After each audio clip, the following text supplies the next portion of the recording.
Buenas tardes, bienvenidos a todos. Si os parece bien, esperamos 2 minutos a que la gente se vaya incorporando. Veo que sigue entrando gente.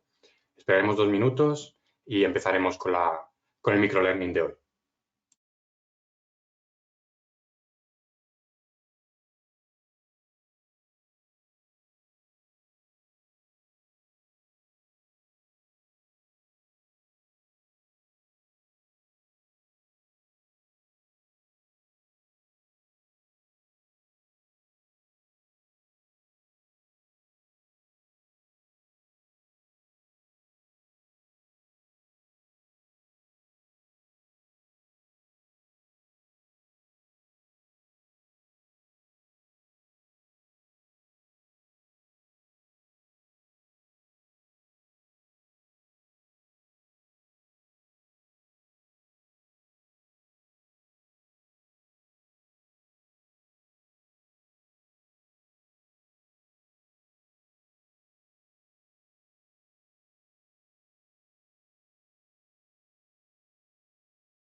Hola, buenas tardes. Bienvenidos a todos.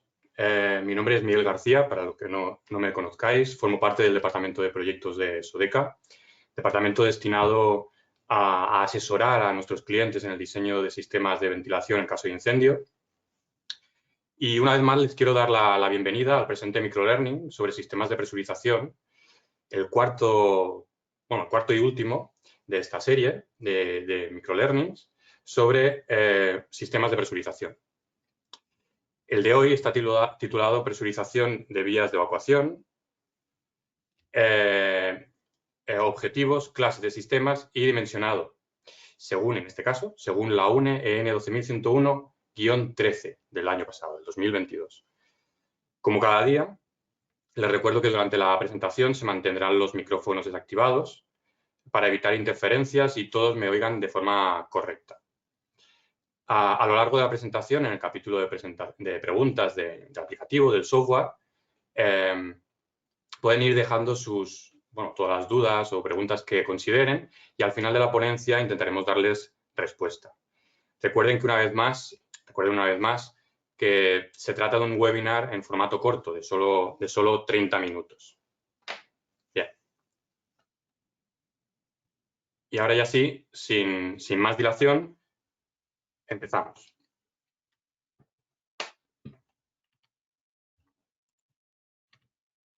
Bien, al principio vamos a comentar cuáles son las clases de esta nueva normativa, de la 12.101-13 del año pasado, el 2022.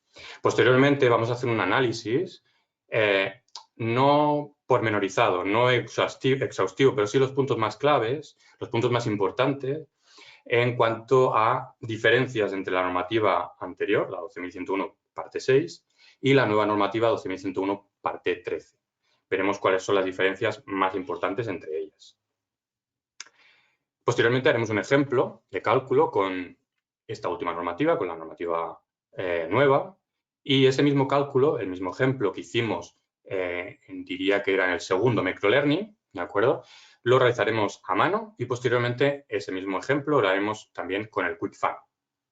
Posteriormente veremos cuáles de la gama de productos que vimos el último día, cuáles son específicamente adecuados para esta nueva normativa. Bien. ¿Cuáles son las nuevas clases de esta parte 13, de esta 12.101-13? En este caso, en esta normativa hay únicamente 2 clases, ¿de acuerdo? Y se diferencian entre ellas, o mejor dicho, se utilizará una u otra en función de cuáles son los sistemas de extinción existentes o instalados en el edificio, el uso del edificio y la distribución de los espacios, sobre todo entre la escalera y lo que es la zona de alojamiento. Aquí podemos ver un pequeño resumen a nivel de tabla entre las dos clases y veremos que, bueno, pues, entre la clase 1 y la clase 2, lo que es la exigencia o el requisito de diferencia de presión entre clase 1 y clase 2 es la misma, si bien es verdad que ha bajado respecto a la anterior norma, la parte 6, lo veremos también en el comparativo, a 30 pascales. Es decir, hay que mantener una diferencia de presión con el criterio de diferencia de presión de 30 pascales.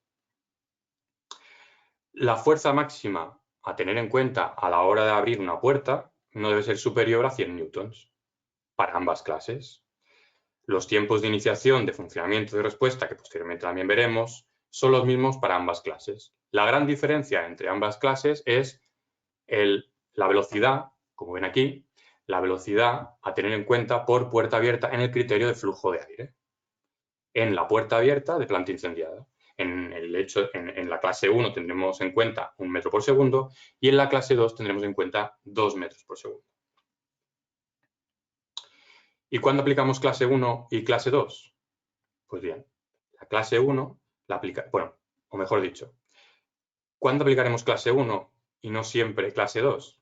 Porque la clase 2 la utilizaremos casi siempre o por defecto, a excepción de que tengamos un edificio con sistemas automáticos de extinción, con una respuesta RTI inferior a 50 y que su temperatura de activación sea inferior a 72 grados, o en edificios residenciales de hasta 30 metros de altura o por debajo de los límites de edificio de gran altura que sean considerados en cada país, o en edificios residenciales con al menos 2 estancias, es decir, 2 espacios, sin carga de fuego entre el espacio protegido, la escalera, y la potencial fuente de incendio, que sería, pues, la zona de alojamiento, es decir, donde se puede producir el incendio. Bueno, pues bien, entre la escalera, la zona a proteger, y la zona donde puede haber incendio, que es la zona de alojamiento, debe haber 2 estancias, 2 habitaciones, sin carga de fuego, y aparte, cada una de ellas debe disponer, obviamente, de puertas con autocierre.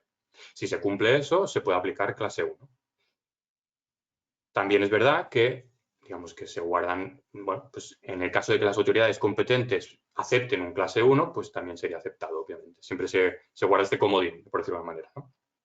En el resto de casos siempre serán clase 2. Es decir, casi siempre será clase 2, a excepción de que se cumpla alguna de estas condiciones que comentábamos. Bien, vamos a ver la diferencia, ahora vamos a ir analizando las diferencias entre la parte 6 y la parte 13. Parte 6, antigua norma de diseño, que poco a poco algunos países pues van dejando atrás y van utilizando la nueva parte 13, otros no, ¿de acuerdo? De momento son pocos los que se han sumado a utilizar la parte 13, a hacerla obligatoria, pero ya hay algunos. Bueno, pues bien, la parte 6, la antigua parte 6, el documento se refiere tanto a sistemas de presurización como a sistemas de despresurización. Ahí viene una pequeña diferencia, o la primera de ellas.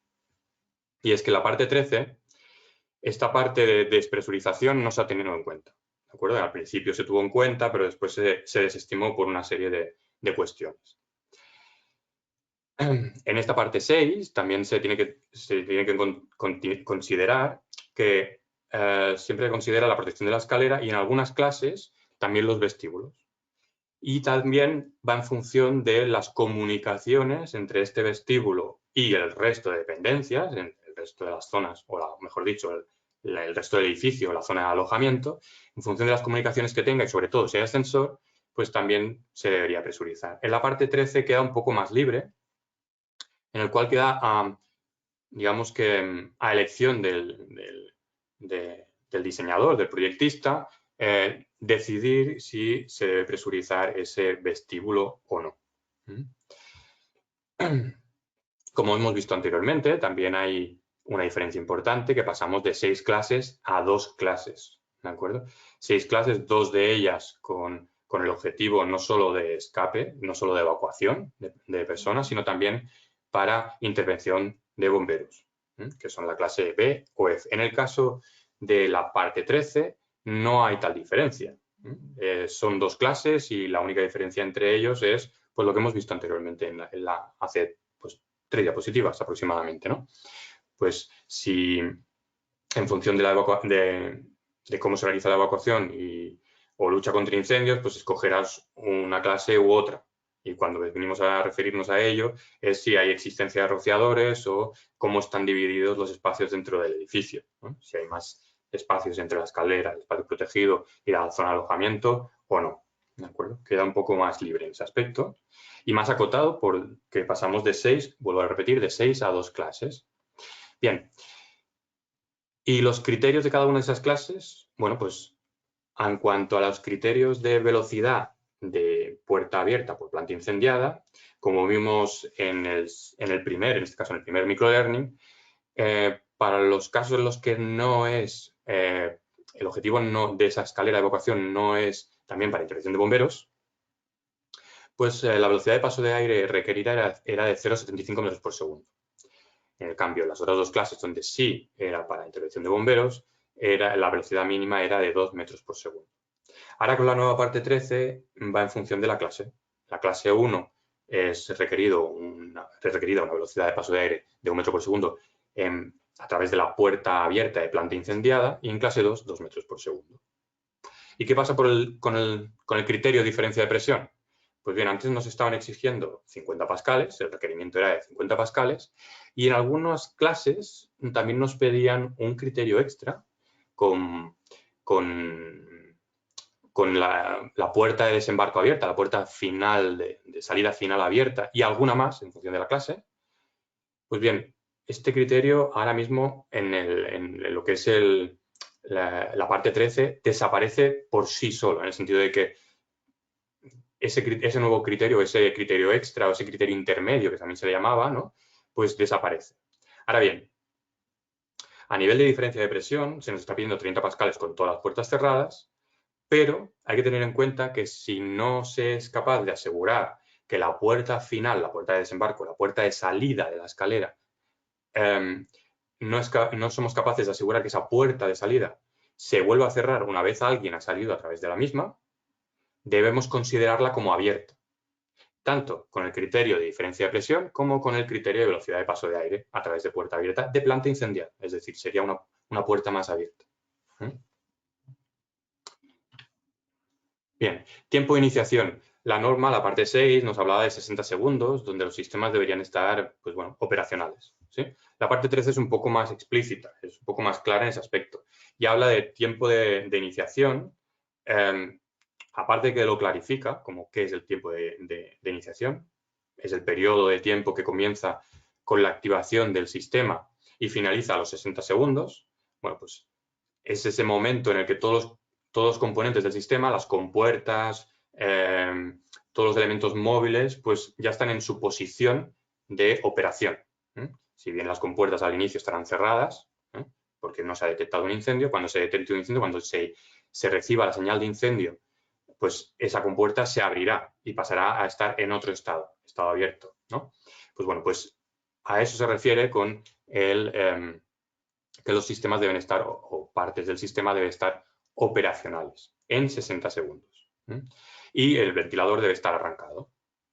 Otra cuestión es el tiempo de funcionamiento. El tiempo de funcionamiento es cuando, después de haber pasado el tiempo de iniciación, ya estamos en disposición de cumplir esos objetivos para los cuales el sistema se ha dimensionado, se ha diseñado.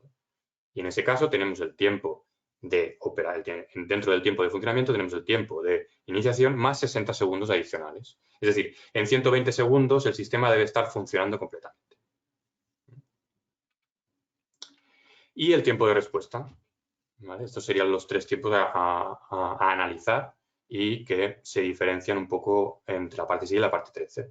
El tiempo de respuesta, la parte 6 era un poco escueta en el sentido de que cuando un sistema estaba, leyéndolo al revés de cómo está redactado, cuando un sistema se controlaba mediante un caudal variable o se utilizaba un caudal variable para la presurización de un espacio a proteger, pues se tenía que satisfacer el 90% de los requisitos de entrada de aire nuevo exterior dentro de los 3 segundos subsiguientes a la abertura o cierre de una puerta. ¿Sí?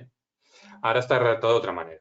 En la parte 13 se indica que el tiempo de funcionamiento o mejor dicho, ese tiempo de respuesta a la apertura y cierre de una puerta debe ser de 5 segundos, tanto a la apertura como al cierre.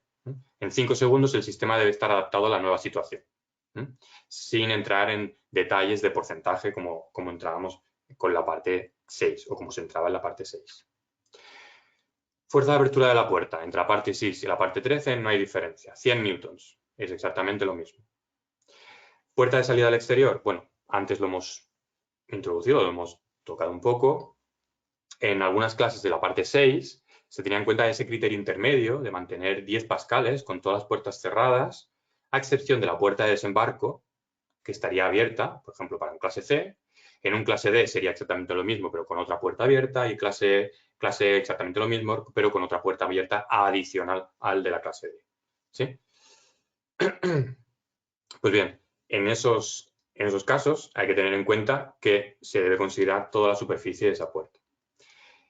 En clase B y F, ¿de acuerdo? Se consideraba, en el caso de puerta de salida al exterior, pues bueno, también se consideraba que si la puerta era doble, se podía considerar la mitad de la puerta, una de las hojas, solo como superficie de puerta de salida, como fuga, digamos, ¿de acuerdo? En cambio, la parte 13 no diferencia entre clases y se da la opción de que cuando tengamos una doble puerta se considere la hoja de esa puerta doble más grande. Se considera la más grande para hacer el cálculo del criterio de flujo de aire, con la velocidad de paso de aire a través de puerta abierta, y también cuando se esté hablando de que se queda la puerta final abierta también. Área de puertas a considerar. Bueno, pues en la parte 6 se consideraba toda la superficie de la puerta, ¿de acuerdo? Y en la parte 13 se considera una de las dos hojas. ¿Sí? Esto es lo que hemos comentado.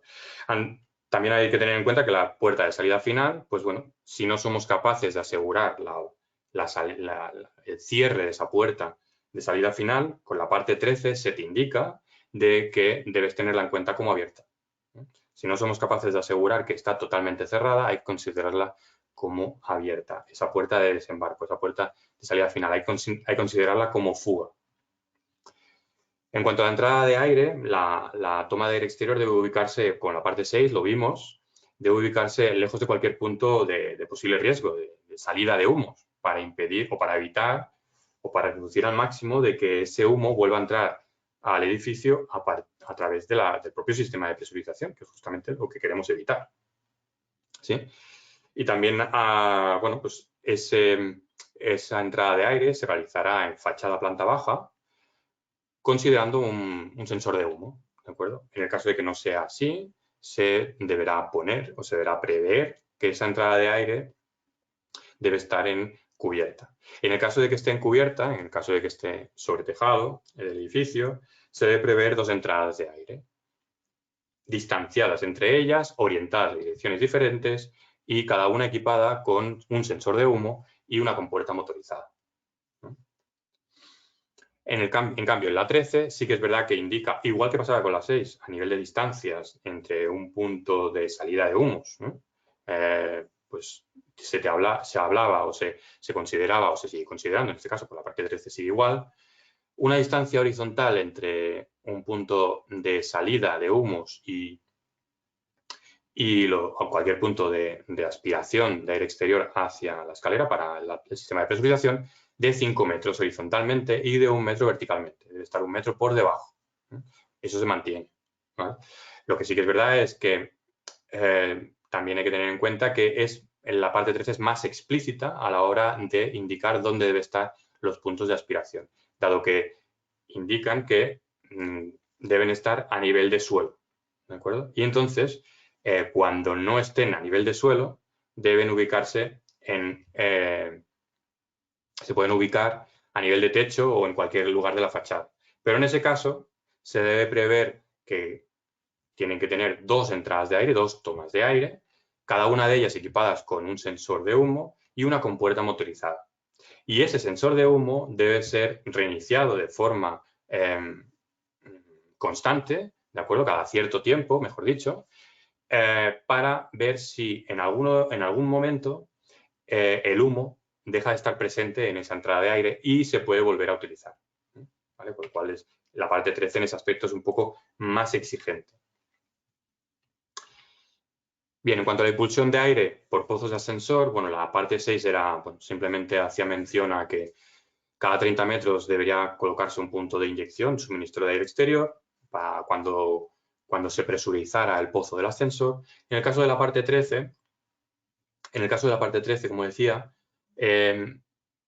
digamos que indica que va un poco más allá, no se debe afectar negativamente al funcionamiento del ascensor e indica diferentes formas de conseguirlo.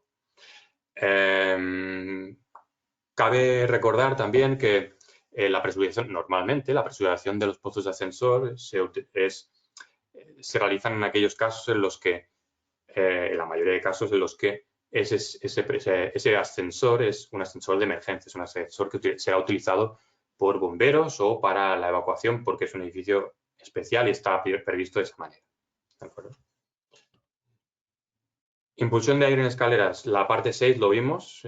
Cuando nuestro edificio hace menos de 11 metros es aceptable un solo punto. Cuando hace más de 11 metros es necesario más de un punto de suministro, con lo cual nos obliga de alguna manera a prever un conducto a lo largo de la escalera con una reja de impulsión. En este caso la norma indica, parte 6, indica cada 3 plantas, como mucho. Puede ser menos. Y que ningún punto quede más cerca de 3 metros de la salida final. En el caso de la parte 13, continúa un poco con la misma tónica de hacerlo lo más homogéneamente posible. La distancia máxima entre dos puntos consecutivos de suministro de aire no debe superar los 3 plantas, los 3 niveles. Y es recomendable realizar más, eso sí que lo indica también.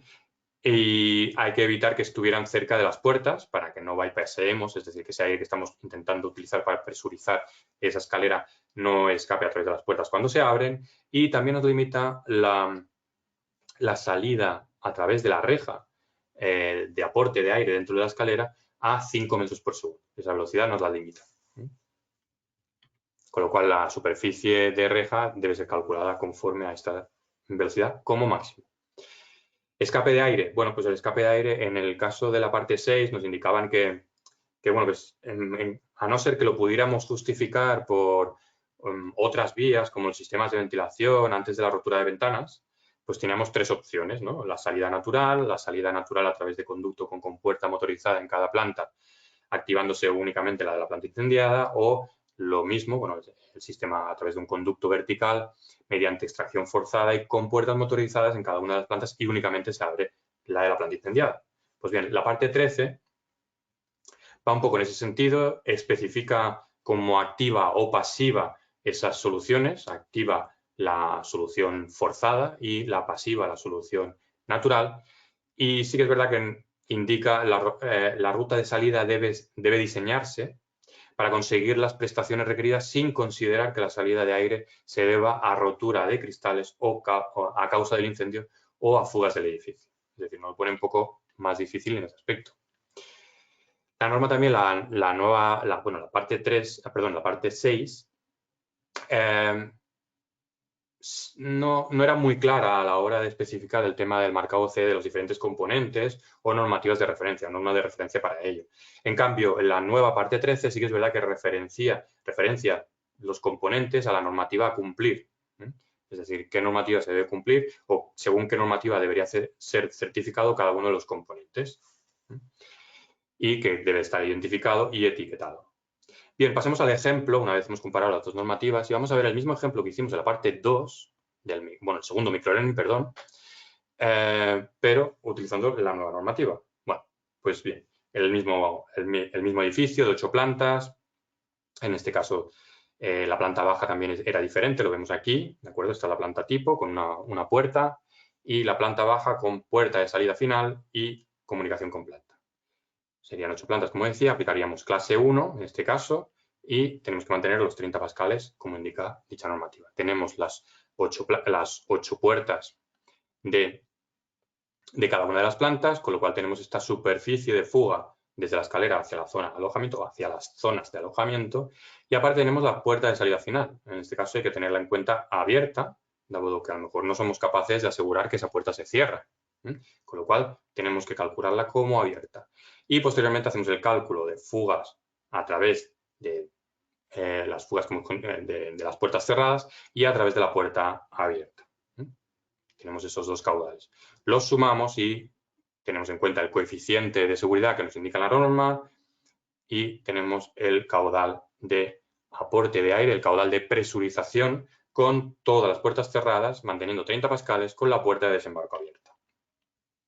Para el criterio de flujo de aire, con la puerta de planta incendiada abierta y manteniendo 1 metro por segundo, dado que estamos aplicando clase 1, y considerando la puerta de salida final abierta, pues aquí tendríamos que considerar la puerta de planta incendiada abierta, esta sería la superficie, 1,68, el caudal que pasa a través de ella, 1,68 metros cúbicos segundo, pero recuerden que hay que calcular la presión residual dentro de la escalera para saber qué fugas hay por el resto de puertas cerradas, ¿de acuerdo? Bueno, primero vamos a calcular la superficie de salida hacia el exterior, la gas VA, en este caso no es directo, ¿de acuerdo? Aquí, aunque salga aquí dibujado, se ha contemplado que hay un conducto vertical, ¿de acuerdo? Aquí faltaría un conducto vertical para salida. Pero este simplemente es porque hemos cogido la imagen por defecto. Vale, pues, en este caso serían estas las superficies, en este caso la compuerta y en este caso la de la sección de conducto de salida al exterior. Y aquí estaríamos calculando la presión residual, bueno, la presión en la zona de alojamiento. El siguiente paso ya es calcular la presión residual, la presión en la escalera, habíamos calculado esta de aquí, ahora sería ya calcular esta de aquí, ¿de acuerdo?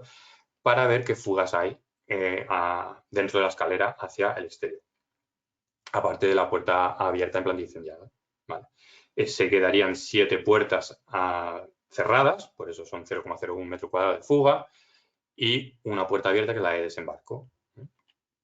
Con ello calculamos el caudal, ¿de acuerdo? Y se lo sumamos al caudal que hemos calculado anteriormente a través de la puerta abierta, resultando este caudal de 7,55 metros cúbicos por segundo. Aplicamos el coeficiente del 15%, coeficiente de seguridad, y se obtiene este caudal de diseño, ¿de acuerdo? 31.260 metros cúbicos hora. Ni que decir cabe, bueno, ya lo habéis observado, hemos utilizado la ecuación, exactamente la misma ecuación del otro día, sin más, ¿de acuerdo? No hay ningún cambio al respecto, el fenómeno físico es el mismo. Como resumen, aquí lo podemos ver resumido, para la situación de puertas cerradas tenemos este caudal como resultante y en la situación de puerta abierta de planta incendiada tenemos este otro caudal resultante, ¿sí? El sistema se diseñará siempre, siempre, siempre con el caudal más desfavorable. En este caso, el primero de ellos, ¿sí? El de 33.880 metros cúbicos hora. Bien, pues ahora este mismo cálculo lo vamos a hacer, pero con el Quick Fan, ¿sí? Bueno, pues ya conocen el Quick Fan. Nos vamos a las herramientas, seleccionamos la herramienta de presurización y seleccionamos, en este caso vamos a hacer el cálculo según la 13. Bueno, pues aquí en las normativas a aplicar seleccionamos la parte 13. Hemos dicho que era una clase 1, ya la tenemos seleccionada, perfecto. Ya nos aparecen aquí los dos criterios. En cuanto a superficie, perdón, en cuanto a las dimensiones de la escalera, si no las introducimos no nos calculará las fugas a través de paredes. Aquí, en este caso, como hicimos en el microlearning número 2, pues no las introducimos para simplificarlo, ¿de acuerdo? El cálculo a la hora de explicarlo, porque no tiene más. Si bien vamos a corregir esto porque nos salía por defecto la de la parte 6, 30 pascales. Ya nos avisaba el programa igualmente. Nos pregunta si va a haber un ascensor presurizado, un ascensor de emergencia presurizado, en este caso hemos dicho que no. Si la escalera, perdón, si la puerta de desembarco va a estar abierta, en este caso sí, ¿de acuerdo? Y ya podemos introducir lo que son los diferentes niveles. En este caso, en planta baja tenemos una puerta que abre hacia adentro y otra que abre hacia atrás, hacia afuera, de 1,68 metros cuadrados cada una de ellas. Bueno, pues ya tenemos la planta baja configurada, ¿sí? Vamos a añadir otro piso, otro nivel. En este caso tenemos una puerta que abre hacia adentro y con una superficie de puerta abierta de unos 68 metros cuadrados. Ya la tenemos dibujada. Bien, el resto de plantas es exactamente igual. Consecuentemente, vamos a copiarla y lo vamos a pegar tantas veces como plantas haya. Hemos dicho que habían 8 plantas, pues bien, ya lo tenemos. Ya tenemos el cálculo realizado, ¿de acuerdo? Conforme a la nueva parte 13, ¿eh? Sin tenerlo que hacer a mano, como hemos visto anteriormente, ¿de acuerdo? E incluso, bueno, pues ya tenemos el resultado, pero incluso, aparte de esto, también podemos cambiar ciertas configuraciones para saber, o mejor dicho, para comparar dichos resultados. Por ejemplo, vamos a ver en el caso de que yo sea capaz de asegurar que esa puerta final de desembarco se cierra. Es decir, que en el caso de que alguien la utilice, que alguien salga de la escalera y abra esa puerta final se vuelve a cerrar. ¿Vale? En el caso de que yo pueda asegurarlo, pues bueno, lo podré calcular también y lo podré dimensionar mi sistema de presurización acorde a ese caudal. ¿Sí? Bien. Pues aquí lo tenemos. ¿Sí? Ya tenemos el caudal calculado conforme a que esa puerta no se queda abierta. Ya la tenemos aquí, de hecho, en los criterios que se ha cambiado el dibujo, se ha cambiado la imagen. Bien, pues un poco como para comparativo, para comparar, aquí tenemos un cuadro de resumen, una tabla de resumen, entre los dos cálculos. El mismo edificio con clase 1, pero considerando que la puerta de desembarco está abierta en ambos criterios y en el otro caso, considerando en el otro cálculo que la puerta final está cerrada.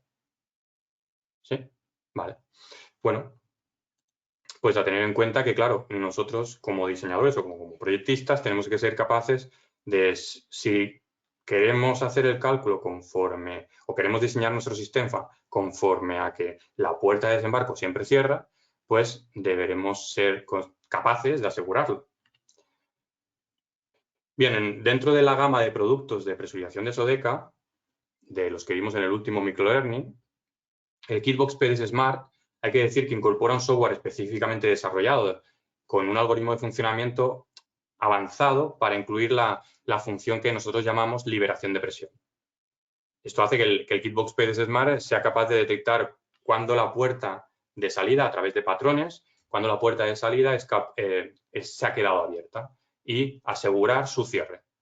Es por eso que con este equipo nosotros podemos realizar los cálculos, es decir, cuando se vaya a prever la instalación de este equipo, nosotros podemos decir que esa puerta se va a mantener cerrada, ¿de acuerdo? Mediante el Kitbox PDS Smart.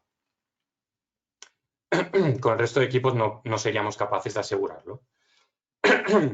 Y aquí pueden ver un poco también como a continuación de lo que se vio en el anterior microlearning, de la diferente gama de productos que tenemos para implementar los sistemas de presurización, como a través del Kitbox PDS Smart, el PDS Lobby Control y el Damper Box Smart, podemos implementar todos y cada uno de los sistemas de presurización acorde a la nueva normativa, la parte 13, y teniendo en cuenta el cálculo que obvia, o mejor dicho, considera que realmente la puerta final, la puerta de desembarco, se cierra.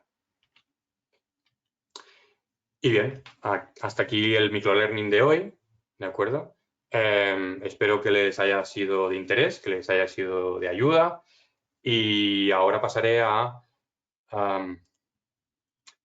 ver el cuadro de preguntas para ver qué preguntas hay, ¿de acuerdo? Pero antes de que se me olvide, vamos a subir la presentación en formato PDF. En dicha presentación tienen todas las diapositivas que hemos colocado aquí y alguna más, ¿de acuerdo? Que hemos recortado un poco para que pudieran caber en estos 30 minutos, ¿de acuerdo?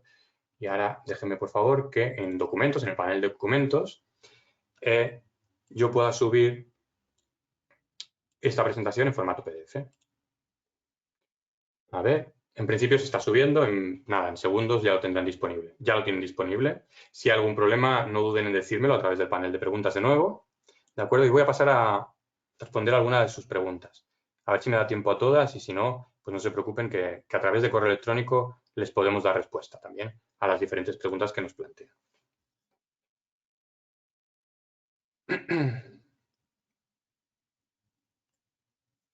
A ver, una pregunta. De esas dos estancias que hay que dejar entre el alojamiento y la escalera, una de ellas podría ser el vestíbulo de Independencia de una escalera especialmente protegida. Sí, Es decir, la norma no especifica cómo deben ser esas dos instancias, bueno, mejor dicho, cuáles deben ser esas dos instancias. Lo que sí especifica es que deben ser como mínimo 2 y libres de carga de fuego. No puede haber combustible en dichas dos estancias para poder aplicar un clase 1. Si no, tendríamos que aplicar un clase 2. Más preguntas.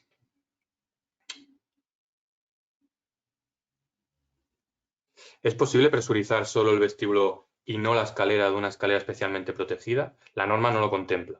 Bueno, a ver, pues sí, posible, posible es. Lo que pasa es que nosotros primero no lo recomendamos y, como bien dices, la norma no lo contempla. Y es que tiene su lógica. ¿Por qué? Porque siempre presurizamos desde la vía de evacuación principal, que es la escalera, hacia la zona de alojamiento, justamente para crear ese flujo de aire que comentábamos en el primer microlearning. Por tal de impedir que el humo entre dentro del espacio protegido, lo que nos interesa es crear un flujo de aire opuesto a esa dirección, ¿sí? Consecuentemente, crearemos una zona de altas presiones allí donde nos interese proteger, allí donde no queremos que entre el humo, y de esa manera fluirá ese aire que estamos aportando hacia las zonas donde se produce el incendio. De esta manera, evitamos o dificultamos, si más no, que el humo entre dentro de las zonas presurizadas, dentro de las zonas a proteger. Si solo presurizamos el vestíbulo podemos decir que está a medio camino. El vestíbulo está entre la escalera y la zona de alojamiento. Consecuentemente, existe una incertidumbre en función de cómo sea esta escalera, si está ventilada naturalmente, si está ventilada naturalmente, bajo qué condiciones exteriores está, es decir, si está con el viento en contra de esas oberturas o no, ¿de acuerdo? Pues bueno, pues ese aire que nosotros estamos insuflando dentro del vestíbulo y que nosotros la intención que tenemos es que vaya contra el humo para frenar ese humo que nos está viniendo desde la zona, pues puede venir desde la zona de alojamiento, probablemente se nos está escapando hacia la escalera. Consecuentemente, no somos capaces de asegurar que ese sistema de presurización sea 100% efectivo. Y es por eso que nosotros siempre recomendamos y entendemos que la normativa, tanto la antigua parte 6 como la nueva parte 13, así lo dicen o así lo explicitan, es que primero hay que presurizar el espacio de evacuación principal, que es la escalera, y posteriormente, en función de qué caso, también presurizar el vestíbulo y creando de esta manera un flujo de aires de la zona presurizada, de la zona a proteger, hacia la zona de alojamiento. Consecuentemente, presurizar únicamente el vestíbulo es una cuestión que no recomendamos. Ya sé que en algunos casos, en algunos países también se hace, pero no es una cuestión que nosotros recomendemos, dado que hay cierta incertidumbre respecto a la eficiencia del sistema.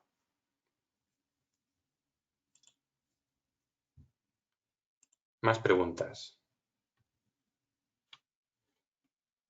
Bueno, una pregunta que es, ¿cuál es el propósito de tener dos normas para un mismo tipo de sistema? Bueno, bien, es que estamos un poco a caballo, ¿no? De la antigua parte 6 y la nueva parte 13, en función de si se decide aplicar una u otra. Como decía anteriormente, en algunos países se ha hecho el salto de hacer obligatoria o de tener como obligatoria, o incluso antes no tener ninguna, y ya han adoptado directamente la parte 13 en algunos países, y en otros se está decidiendo si se continúa con la parte 6 o se pasa a utilizar la parte 13. De momento, por ejemplo, y creo que quien me hace la pregunta habla desde España, de momento, por ejemplo, en España no es obligatoria la parte 13, hay que continuar funcionando con la parte 6, ¿de acuerdo? A menos que un reglamento, un real decreto, ¿de acuerdo? Un documento de este estilo, de este rango, lo haga obligatorio esta normativa. Más preguntas. ¿Cuántas puertas abiertas deben considerarse en el diseño? Si estamos hablando de la nueva parte 13, se debe considerar una puerta abierta en planta de incendio, ¿de acuerdo? Y si no eres capaz de asegurar que la puerta de desembarco se cierra después de haber sido utilizada, también tienes que considerarla. Y tienes que considerarla, esta segunda, en los dos criterios, tanto el criterio de diferencia de presión 30 pascales como en el criterio de velocidad, flujo de aire de 1 metro por segundo, 2 metros por segundo por puerta de planta incendiada abierta.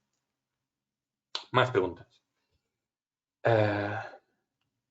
¿Cuántas? Ah, no, si esto ya lo he contestado, se puede ver. ¿Se pueden presurizar todos los vestíbulos en serie con compuertas cortahumos? Bien, a ver. En el último microlearning, bueno, en el tercer microlearning y en el segundo microlearning toquemos este tema en el sentido de que en función de la compartimentación del edificio deberíamos presurizar únicamente el vestíbulo de la planta incendiaria. ¿Sí? Si a nivel de sectorización deben respetarse la sectorización entre vestíbulos, lo que no podemos hacer es presurizar todos los vestíbulos al mismo tiempo. Consecuentemente, se debería presurizar únicamente el de la planta incendiada. Consecuentemente, hay que instalar compuertas motorizadas y sectorizantes, ¿de acuerdo? Con capacidad sectorizante en todos los vestíbulos. Y en caso de incendio, únicamente abre el que esté en la planta incendiada. Más preguntas para escalera.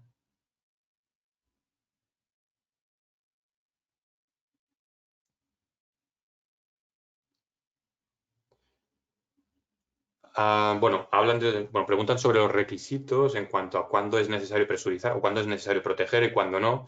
Eso creo que la pregunta por el correo electrónico es desde España también.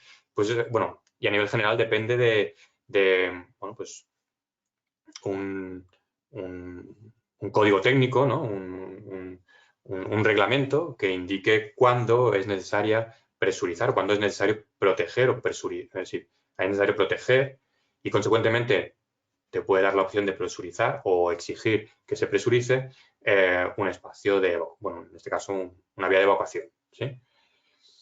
Entonces, la altura, por ejemplo, a partir de la cual es necesario presurizar, te lo dirá ese reglamento. En el caso de España, ese reglamento no ha cambiado, es el código técnico, con lo cual sigue estando igual. Eso, el hecho de que haya cambiado, mejor dicho, el hecho de que exista una nueva normativa de diseño de sistemas de presurización no hace que cambie la obligatoriedad, el requisito de ello. Para un hospital, entonces, de acuerdo con la actual norma, debe ser clase 1. Bueno, depende si ese hospital cumple con alguno de los requisitos que hemos enunciado anteriormente. Sí, pues por ejemplo, si tenemos un sistema de rociadores con respuesta a RDI inferior a 50 y temperatura de activación inferior a 75 grados, pues sí, se podría aplicar un clase 1. Más preguntas. Igualmente, la autoridad competente tiene la última palabra, es decir, si puede exigir un clase 2, es decir, si considera oportuno exigir un clase 2, pues se debería hacer con un clase 2. Es el comodino o la puerta abierta, va la expresión ahora, ¿no? Mejor dicho, para poder exigir esa clase 2 en algunos casos que ellos consideren oportuno. Más preguntas. A ver que no me vaya de tiempo. Bueno, vamos a ver alguna pregunta más.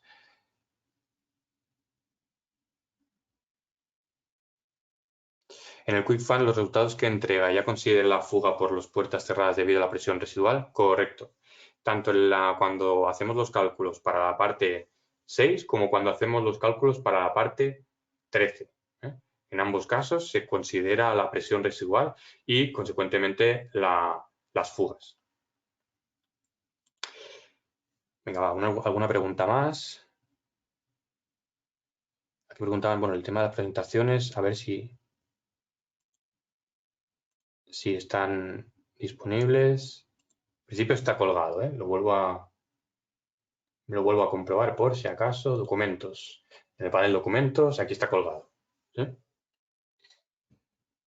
Ahí está disponible, lo podéis descargar. ¿Más alguna? 45. Bueno, venga, una pregunta más. ¿Algún modelo especial de rejilla de inyección? Bueno, nosotros en cuanto a modelos, pues no, lo que sí que es verdad que es altamente recomendable utilizar rejillas graduables manualmente. Manualmente, ¿eh? No hace falta que fueran motorizadas. En cuanto, por ejemplo, a la escalera, sobre todo en la escalera. Básicamente porque cuando se realiza la puesta en marcha del sistema,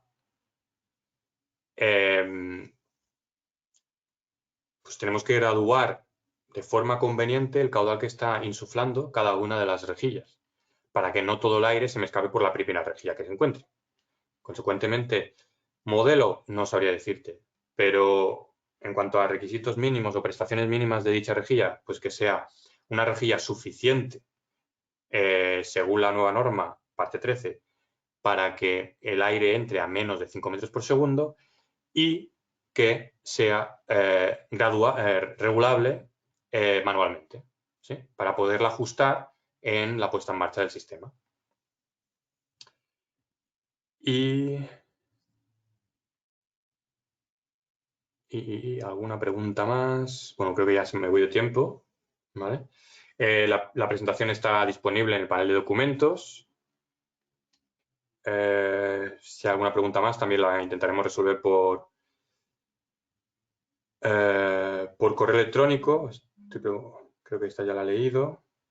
Bueno, más o menos creo que hay alguna que me he saltado ya, pero ya la podremos responder por correo electrónico. Y bueno, sin más, quería agradecerles la asistencia hasta el final de estos cuatro microlearnings. Ha sido un placer compartir con ustedes el conocimiento respecto a los sistemas de presurización y les invito a utilizar el QuickFun para realizar este tipo de diseños, este tipo de dimensionados.